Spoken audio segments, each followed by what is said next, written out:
Kimboza uliopo katika kata ya Kibuko, tarafa ya Mikuyuni. Nia na madhumuni kuzindua rasmi zoezi la upandaji miti kwa wananchi, lakini mahususi katika msitu wetu wa hifadhi wa Kimboza. Nia na madhumuni tunafanya hivi, hii misitu yote ya asili ni urithi wa Watanzania ambao tumerithi, lakini tuna wajibu kutunza urithi huu ambao tuliokuwa nao. Liko wimbi kubwa sasa hivi linatokea kwa ajili ya kukata miti hovyo kwa ajili ya kufanya shughuli zao za kawaida, lakini wengine wanafanya shughuli za kibinadamu katika misitu hii. Wengine wanalima na wengine wanapeleka ng'ombe kwa ajili ya mifugo. Nitoe rai na nitoe msisitizo kwa wananchi wote wa Morogoro ni kwamba tuendelee kuilinda misitu yetu ya hifadhi na tusifanye shughuli zote za kibinadamu katika misitu hii. Kwanza tunaathiri na kuua vyanzo vya maji katika maeneo yetu. Tunafahamu lazima na ni wajibu wetu kulinda uoto wetu wa asili. Lakini kama taifa tuna mipango, mikakati ambayo tunaongozwa na Rais wa Jamhuri ya Muungano wa Tanzania, Dr. Samia Suluhu Hassan, ya kutumia nishati safi ya kupikia. Nia na madhumuni lazima tulinde uoto wetu wa asili.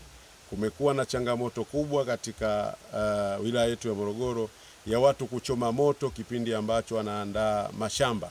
Hili jambo halikubaliki, si sawa. Tunaumiza uoto wetu wa asili, tunaumiza misitu yetu na tunaumiza vyanzo vyetu vya maji. Nitoe rai kwa wana Morogoro wote, tuache mara moja tabia hii, kwani kufanya hivyo ndo tunajiumiza wenyewe. Lakini lipo kundi lingine ambalo linakata miti hovyo na linabeba mikaa kwenye pikipiki. Niseme tu, wale watu ambao wote watakamatwa kwa ajili ya kubeba mikaa kwenye pikipiki wasije kwenye ofisi za mkuu wa wilaya, kwa sababu sheria lazima ifuate mkondo wake. Na nitoe rai vijana wenzangu na watu wote ambao mnafanya kazi hizo za kubeba mikaa kwenye bodaboda, hilo jambo halitakiwi na haliruhusiwi. Mnaenda kinyume na taratibu na sheria, na mkifanya hivyo mtastakiwa kwa mujibu wa sheria.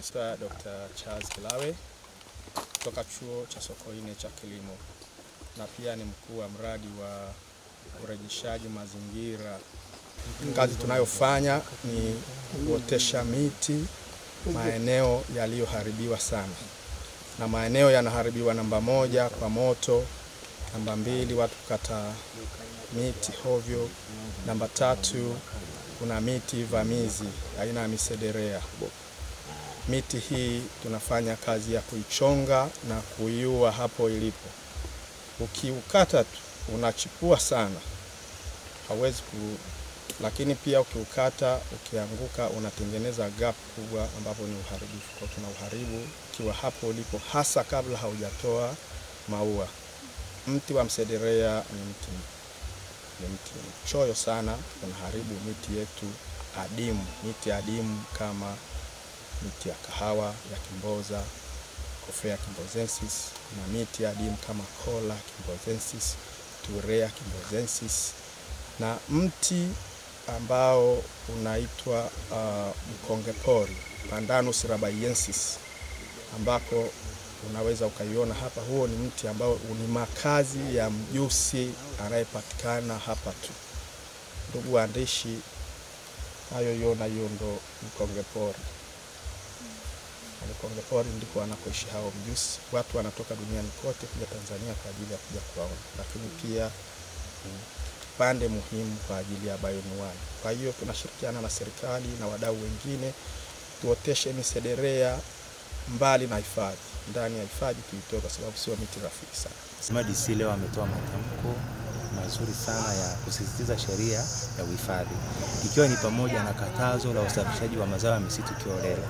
Kama alivyosema Mheshimiwa DC, kuna changamoto kubwa sana ya usafirishaji wa mkaa kwa kutumia pikipiki. Pikipiki zile zinavuna mikaa sehemu ambazo haziruhusiwi na hatuna data nazo.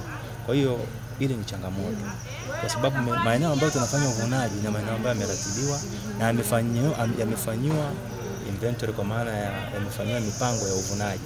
Kwa hiyo wanapovuna haya maeneo ambayo hayafahamiki, inakuwa ni uharibifu wa mazingira na hakuna uendelevu wote wa uvunaji wa mazao ya misitu wala usafirishaji na matumizi yake.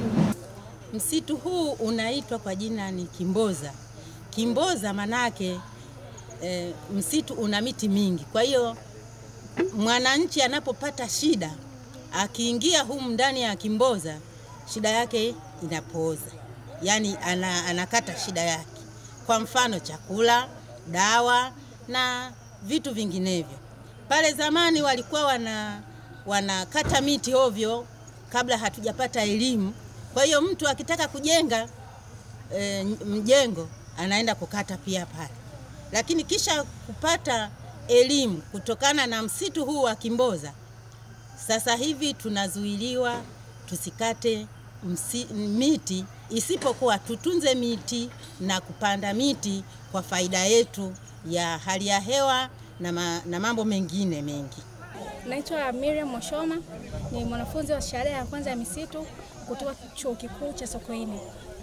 Sisi hapa kama mnavyotuona ni wanafunzi wote wa mwaka wa 3 kutoka pale Sokoine University of Agriculture, na tupo hapa kwa lengo la kupanda miti. Lengo la kupanda miti ni kwamba kuna baadhi ya species ambazo ziko hapa ni mijusi ambayo inapatikana tu hapa duniani kote, habitat yake inaharibika. Kwa hivyo tupo kwa lengo la kupanda miti ili tuweze kurudisha hiyo habitat ya hiyo mijusi ambayo inawezekana kupotea.